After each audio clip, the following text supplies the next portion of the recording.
राधे राधे सभी प्रभु भक्तों को। मित्रों, आप सभी का स्वागत है हमारे इस चैनल के और एक नई व्रत कथा में।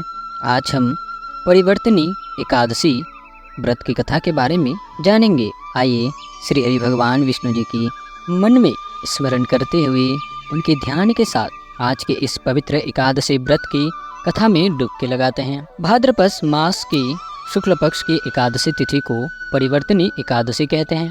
इसी दिन भगवान विष्णु के वामन अवतार की पूजा करते हैं। धार्मिक मान्यता के अनुसार आज भगवान विष्णु करवट बदलते हैं, इसलिए इसे परिवर्तनी एकादशी कहते हैं। इस वामन एकादशी पार्श्व एकादशी या जयंती एकादशी भी कहा जाता है। मान्यता है कि परिवर्तनी एकादशी व्रत रखकर भगवान विष्णु की पूजा करे और इस दौरान यह व्रत कथा पढ़े तो भक्त को सभी पापों से मुक्ति मिलती है और उसे 1000 अश्वमेध यज्ञ का फल प्राप्त होता है। ये थी परिवर्तनी एकादशी व्रत की विषय में छोटी सी उल्लेख। अब हम जानेंगे इस व्रत की विधि के बारे में। ये आपको कुछ व्रत के साथ जुड़ी हुई महत्वपूर्ण जानकारी आपको स्क्रीन पर दिखाई दे रही है। जरा इन सभी जानकारियों को आप ध्यान पूर्वक देख लीजिएगा, जिससे आपको एकादशी व्रत करने के दौरान बड़ी ही आवश्यकता हो सकती है। उम्मीद करता हूँ आपने इस चैप्टर को अच्छे से समझ लिया है। अब हम जानेंगे परिवर्तनी एकादशी व्रत की जो कथा है, इसको क्यों परिवर्तनी एकादशी कहा जाता है। आइए जानते हैं। युधिष्ठिर कहने लगे कि हे भगवान, भाद्रपद शुक्ल एकादशी का क्या नाम है, इसकी विधि तथा इसका महात्म्य क्या कृपया करके कहिए। तब भगवान श्री कृष्ण कहने लगे कि इस पुण्य, स्वर्ग और मोक्ष को देने वाली तथा सब पापों का नाश करने वाली उत्तम वामन एकादशी का महात्म्य मैं तुमसे कहता हूँ, तुम ध्यान पूर्वक सुनो। यह परिवर्तनी एकादशी जयंती एकादशी भी कहलाती है। इसका यज्ञ करने से वाजपेयी यज्ञ का फल मिलता है। पापियों के पाप नाश करने के लिए इसे बढ़कर कोई उपाय नहीं है। जो मनुष्य इस एकादशी के दिन मेरी वामन रूप की पूजा करते हैं, उसे तीनों लोग पूज्य होते हैं। अतः मोक्ष की इच्छा करने वाले मनुष्य इस व्रत को अवश्य करें। जो कमल नयन भगवान का कमल से पूजन करते हैं, वे अवश्य भगवान के समीप जाते हैं। जिसने भाद्रपद शुक्ल एकादशी को व्रत और पूजन किया, उसने ब्रह्मा विष्णु सहित तीनों लोकों का पूजन किया। अतः हरिवासर अर्थात एकादशी का व्रत अवश्य करना चाहिए।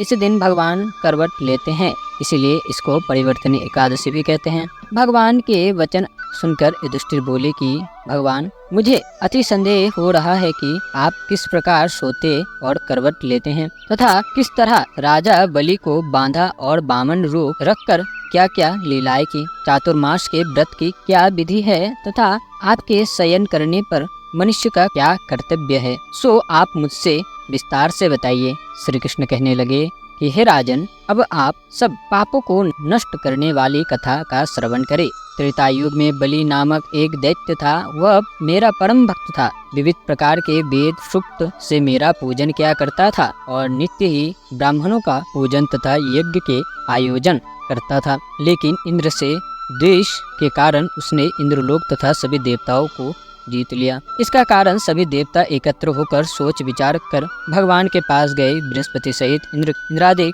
देवता प्रभु के निकट जाकर और नतमस्तक होकर वेद मंत्रों द्वारा भगवान का पूजन और स्तुति करने लगे। अतः मैंने वामन रूप धारण करके 5वां अवतार लिया और फिर अत्यंत तेजस्वी रूप से राजा बलि को जीत लिया। इतनी वार्ता सुनकर राजा युधिष्ठिर बोले कि हे जनार्दन, आपने वामन रूप धारण करके उस महाबली दैत्य को किस प्रकार जीता। श्री कृष्ण कहने लगे, मैंने बलि से 3 पग भूमि की याचना करते हुए कहा, ये मुझको 3 लोक के समान है और हे राजन, यह तुमको अवश्य ही देना होगा। राजा बलि ने इसे तुच्छ याचना समझकर 3 पग भूमि का संकल्प मुझको दे दिया और मैंने अपने त्रिव्रकम रूप को बढ़ाकर यहाँ तक कि भूलोक में पद, भूलोक में जंगा, स्वर्गलोक में कमर, वह महलोक में पेट, जनलोक में हृदय, यमलोक में कंठ की स्थापना कर सत्यलोक में सुख मुख उसके ऊपर मस्तक स्थापित किया।